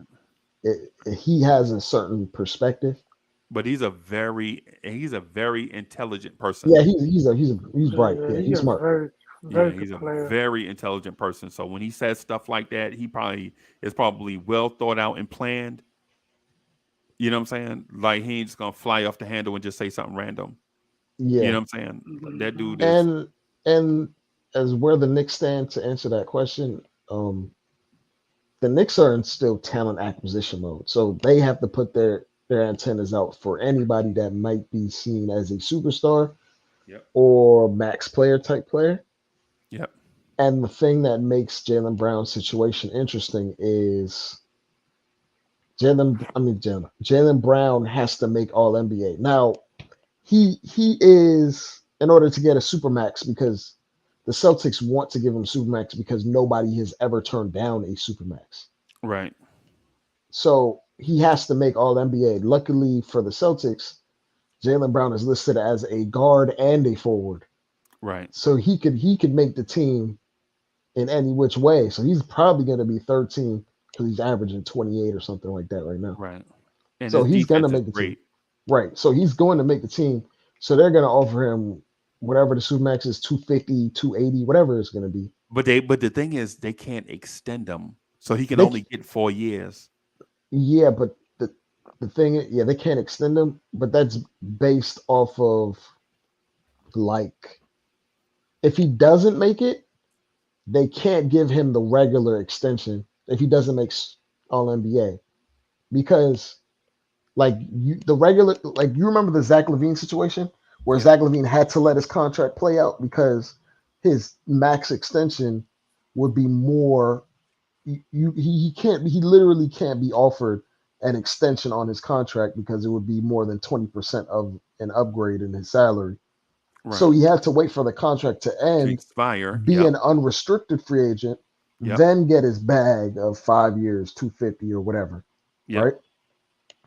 But that's because he never made an All NBA team. Now, if he Right. had made an All NBA team in his career, the Bulls would be like, all right, I'll give you the 4 years, 200, whatever, Yeah. Yep. off the top. You can Yep. have that, It's the same thing that happened to Klay Thompson, remember? right? Same Because thing he, happened to Clay, but everybody knew Clay wasn't leaving. Clay was like, yeah, "Don't even recruit me. I'm staying here. We just got to work out the contract." yeah, we're just gonna let this contract run out, and then they're just gonna sign me again Yeah, That's yeah, crazy. yeah. to the Can maximum you? amount of money. So Can you? this is the situation where what the Celtics is he has to. Well, he's going to make All NBA, and then the Celtics are just going to offer him that 4 year extension for whatever. And I think Freezy, he's probably Nah, going he to can't. But he's got to hit free agency though. I no, thought. no, no, no, no, no. If he makes All NBA, they can extend him immediately. Okay. Okay.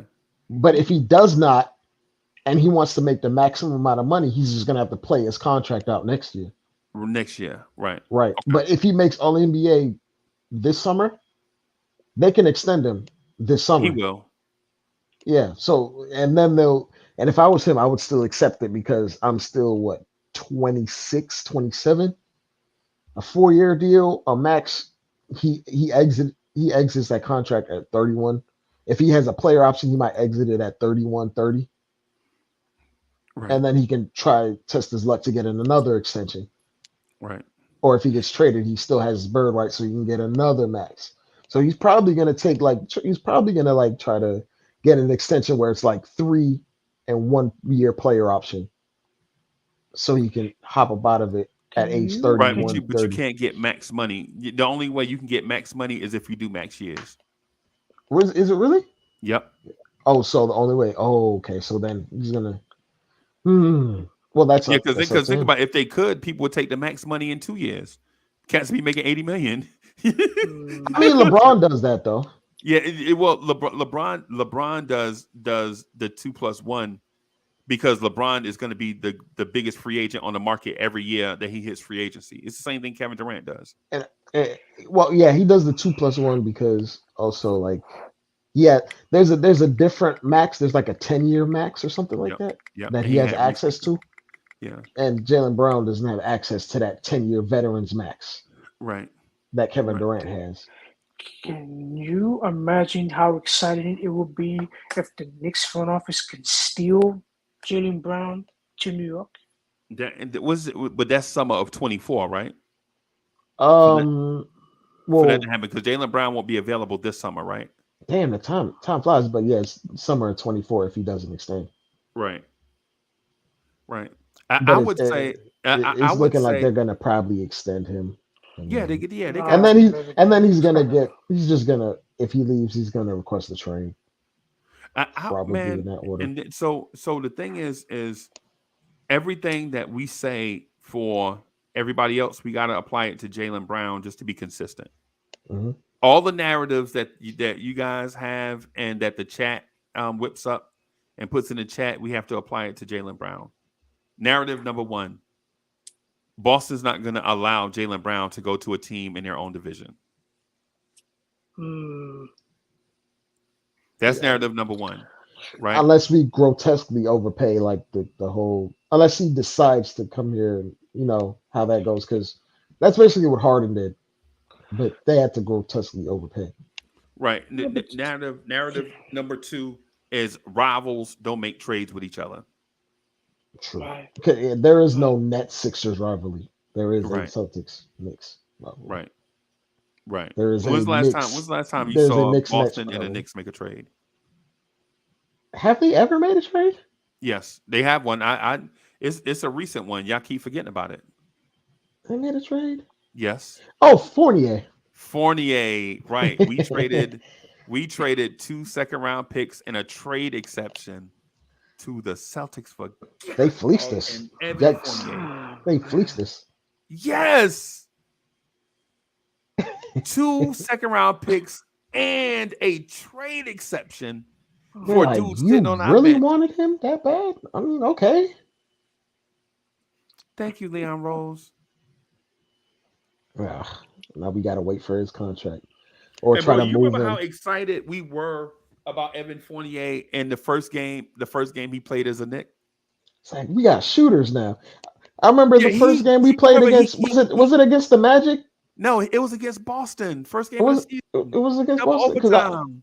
because I remember we played the Magic shortly afterwards and we were bombing from 3 with Yep. Kemba and all of them. Was like, oh, this Yeah, might be sustainable. the first game of the season, we played Boston. Kemba Walker gave Boston the game, remember? And we Oh still my won. God. Kemba Walker had 4 turnovers in the fourth quarter, I think. And I was like, God, dog, Kemba Walker. One of them, he handed it to Jaylen Brown was coming at Kemba with a full head of steam, and Kemba bobbled it, and it went right into Jaylen Brown's hands while he was going the other way with full head of steam. We couldn't catch him. You know, you're not catching an athlete with a full head of steam in traffic, bro. No way. You know what I'm saying? Oh, Kemba What out are here you point doing? shaving. That's how I was thinking at the time. Like Kemba out here point shaving. But yeah, man. But I can't see.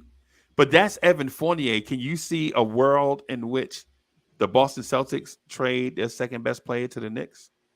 No, I don't see it. No, I don't see it. If he gets traded, he's going straight up to the Western Conference. Yep, I was thinking Sacramento. Exactly. I'm thinking Sacramento where they can. Well, they probably would. Oh yeah, they would. They would take Chris, what's his name, back in the trade in other parts. What's the rookie they have? What's him we're talking about? The Celtics rookie? Sacramento. Chris Murray? Chris Murray, yeah, they'd have to come up. Chris Murray, Davion Mitchell, a bunch of firsts in order to get Jaylen Brown. That team would be problematic, though. Huh? Yeah, that team would be very problematic. I mean, Chris Murray's still in college. You're talking about the other Murray.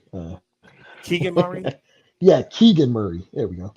Yeah, Keegan but Murray. what Yeah, team? Keegan What Murray's team? in the NBA. Chris Murray is the left-hander in college still. yeah, that's his twin What? brother. Yeah, yeah. They play the exact same, Yeah, just one is left-handed. yeah, yeah. What team So in the West would you see Jalen Brown going to, Jay? Uh, it's too far out to even tell because the market changes so quickly over the course of a year, 2 years. Like, week to did we week. see Kyrie going to the Mavericks? No, we No. didn't. No, So I never saw so that like for coming. me to be absolutely honest with you, Adam, I do not know. I I Can couldn't tell can you. can can the Knicks ever get a break and get us some superstars here to New York? It's like they Um, can Let never me, get a hey, but break. let's answer the second part of the super chat first, though, before we get that far, right?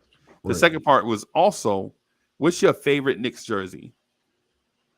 Mm, If we're talking about in terms of number, and in probably. terms of number, I don't know. Like, what number do you like to see on a Knicks jersey?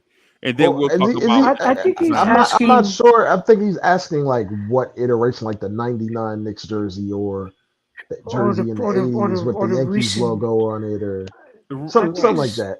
I think You he's know, asking for what's your favorite Nick jersey color. not necessarily the number. I'm not sure if it's the Yeah, I think number. he's wondering what color jersey you like. I particularly like the black and orange Okay. and the blue. The blue, The navy blue.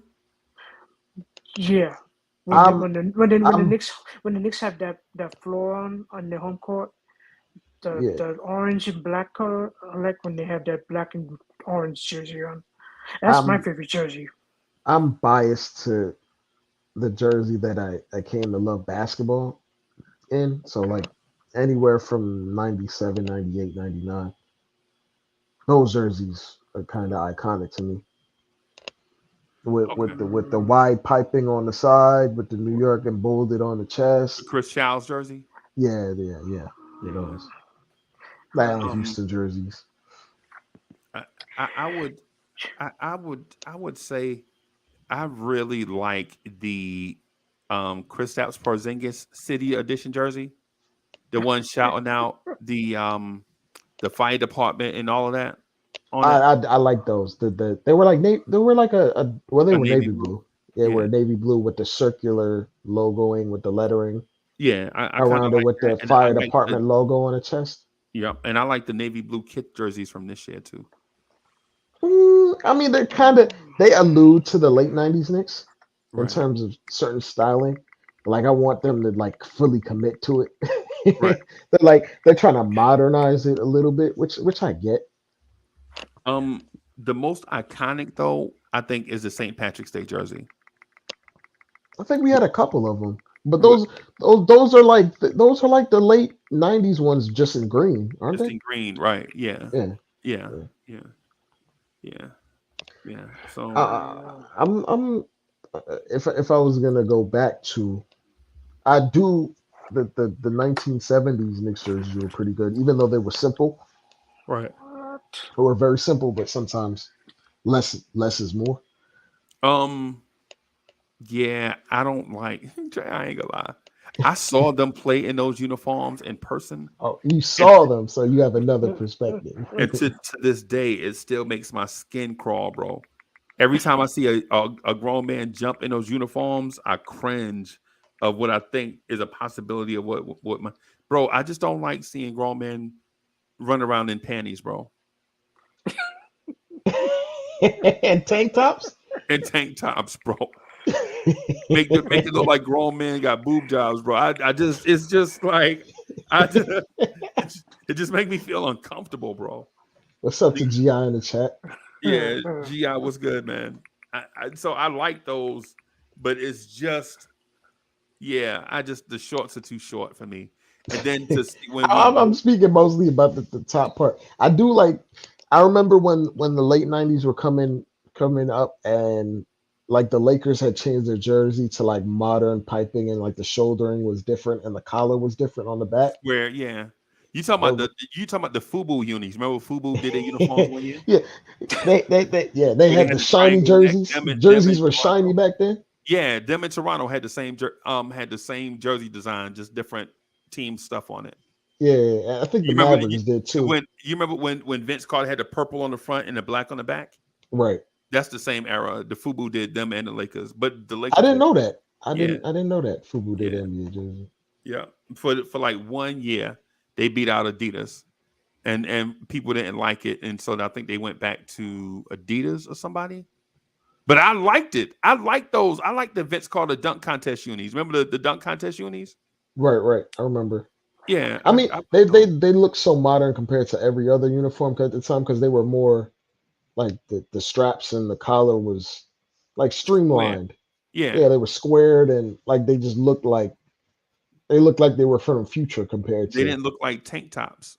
nope. And that's what we kind of led into what our jerseys are now. Right. Kind of set the stage for it a bit. Right. I just don't like looking at dudes' shoulder blades, bro. I don't need to see a collarbone.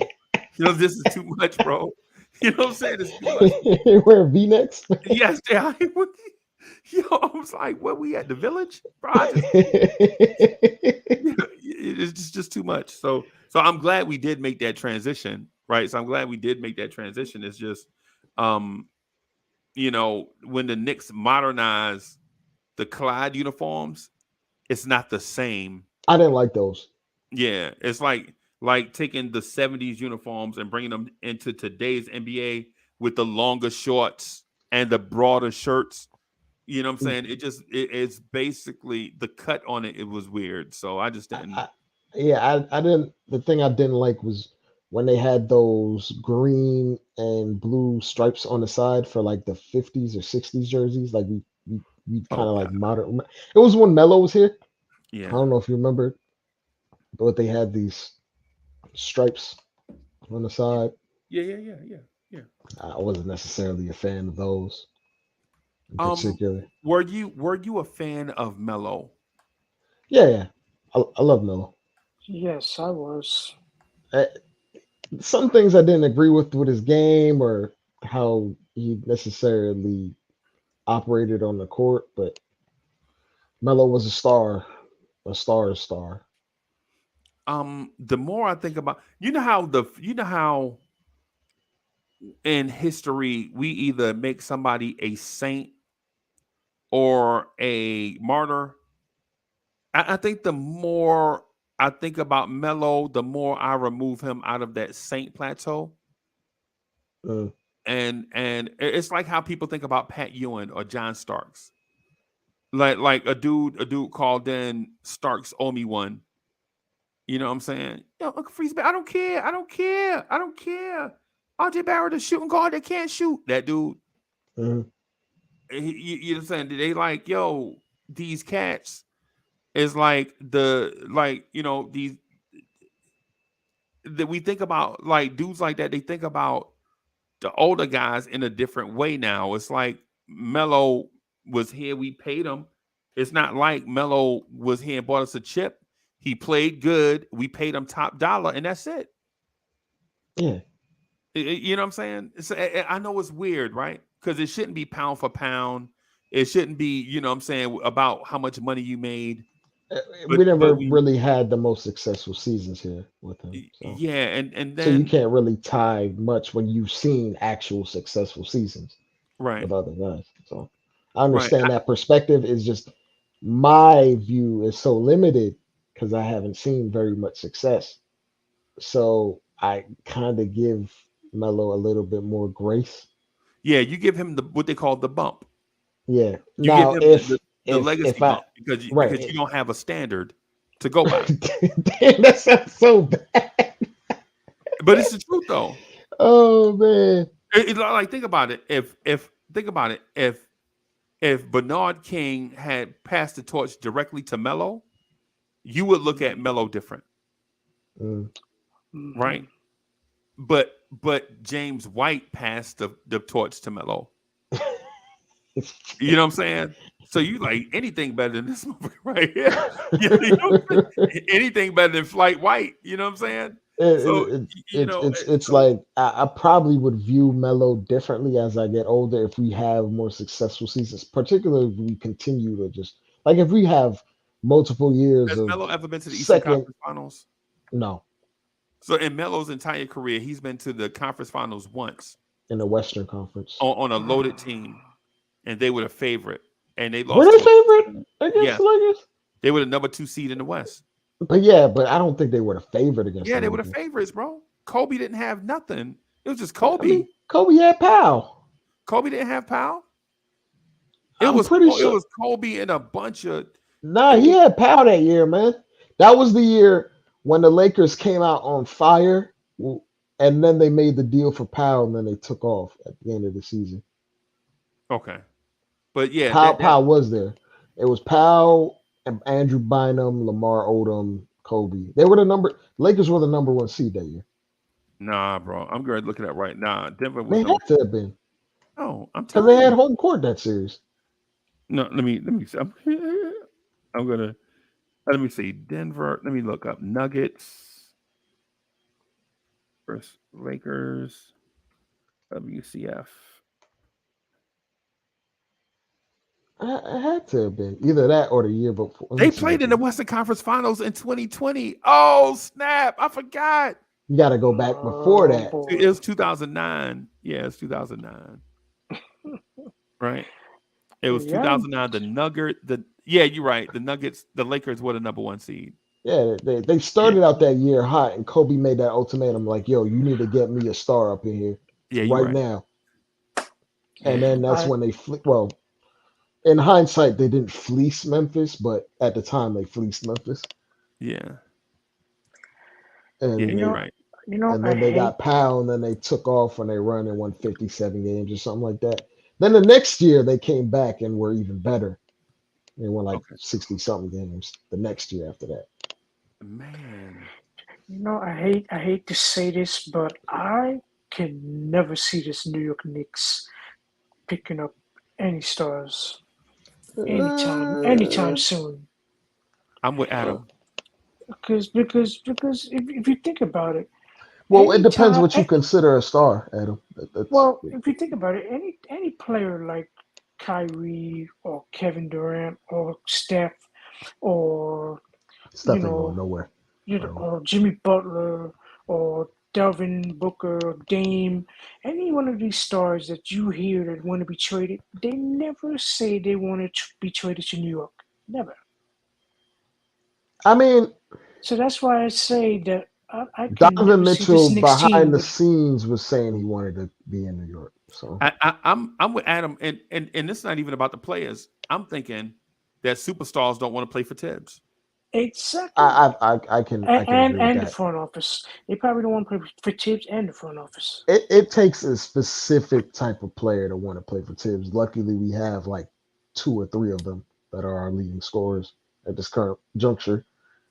Right. But the average superstar AU generation type guy that doesn't necessarily have to build themselves out of the mud and grind and grind and grind to get to where they are in the NBA. Right. They don't want to deal with this scratchy voiced man screaming at them, Right.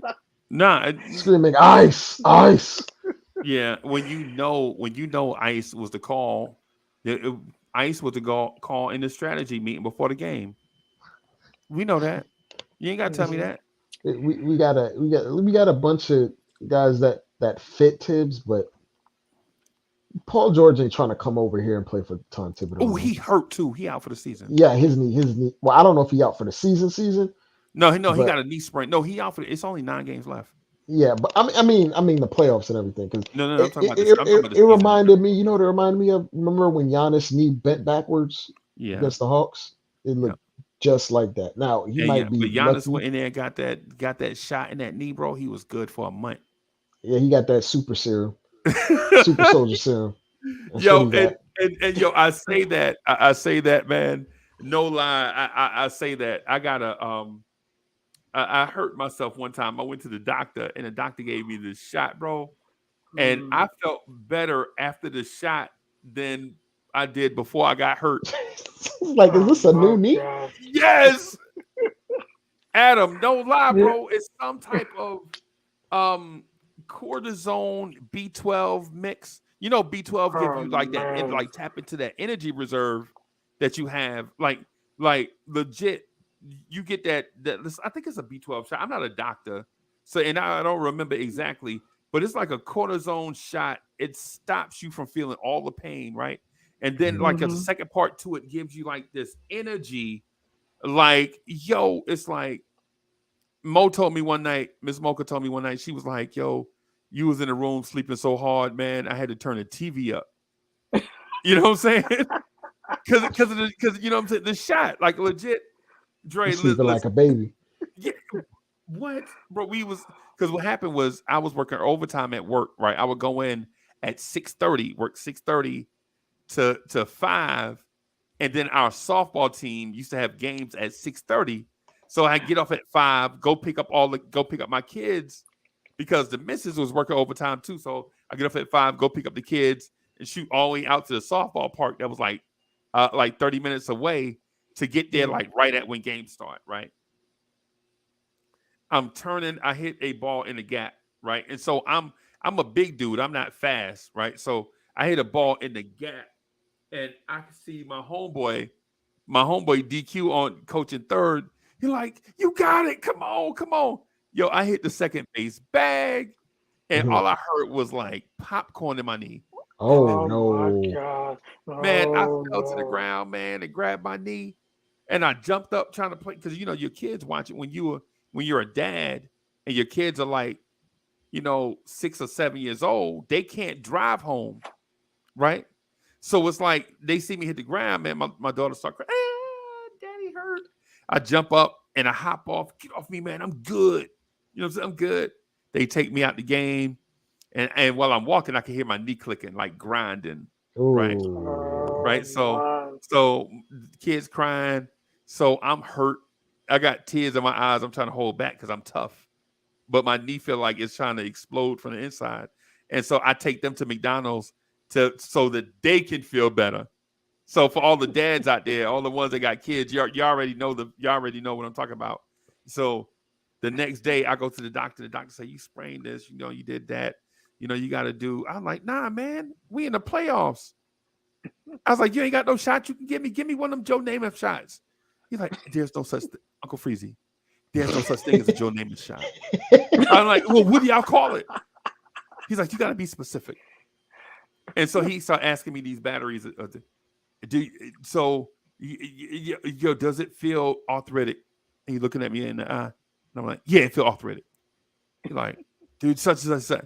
I'm answering all these questions because I want to give not on how I'm feeling, but answering the questions so they You want can the give me the right strongest stuff? Yes, yes. So I make it through the battery of questions, and he like tell the nurse, "It's such and such. Give him such and such cc's of such and such shot and such and such." And I'm like, "Yo, you just gonna shoot a shot dead in my knee?" He's like, "Nah, you gotta take this shot in a butt cheek." And I'm like, "Yo, is that strong?" You can't put it. This probably shuts off all your pain receptors in your entire body. You could Right, probably walk into a building of fire and not feel it. don't feel nothing, bro. Yo, so I get that shot, right? And I make it all the way through the playoffs. We mess around and lose, right? But 2 days later, after we lose, we in the break room. I'm talking to my homeboys. We talking about how we could have won. And I worked for a company that we were a vendor to another company doing the same thing across town. So our companies used to always mingle and meet each other. Like they'll send me to these parties representing, do the presentation, blah, blah, blah. So I walk in, and as soon as I walk in, like me and the contingent from my company walk in, right? And we walk in, and they're like, "Oh, such and such." I don't want to say the name of the company. Y'all understand why, right? So we walk in. It's like 8 of us, and they clapping, and they doing the annual like awards and stuff. And the dude sees me. He was a pitcher from the softball team, but he's a district manager for them. And he says, "And last but not least, we whipped Uncle Freezy them behind on such and such." And then he got the big championship trophy. It's like a 4 foot tall, the big tall 4 foot trophies. You know what I'm talking about? So they hold the trophy up in the air and they jumping up and down. And I turn to my homeboy and I say, "Hey dog, my knee hurting." So the shot, so I get to see, I see the trophy and the shot wear off at the same time.